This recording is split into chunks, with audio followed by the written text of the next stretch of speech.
స్పర్ధల్లో ముగ్గురు విద్యార్థులు మృతి చెందడంపై విచారణ వ్యక్తం చేశారు మంచిర్యాల జిల్లా డీసీసీ అధ్యక్షురాలు కుకిరాల సురేఖ. మృతి చెందిన వారి ఫోటోలకు పూలమాలలు వేసి నివాళులర్పించారు. మృతుల కుటుంబ సభ్యులకు ప్రగాఢ సానుభూతి తెలిపారు. మృతుల్లో ఒకరైన తాన్య సోని తండ్రి విజయ్ కుమార్ శ్రీరాంపూర్ SRP1 గనిలో మేనేజర్గా విధులు నిర్వహిస్తున్నట్లు తెలిపారు. వారి కుటుంబానికి ఆ దేవుడు మనోధైర్యాన్ని ఇవ్వాలని ప్రార్థించారు.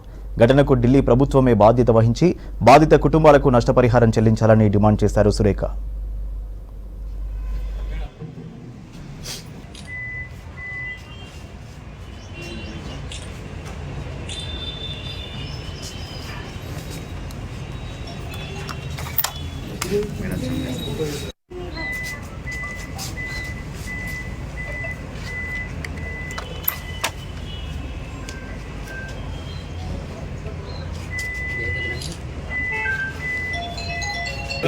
అందరూ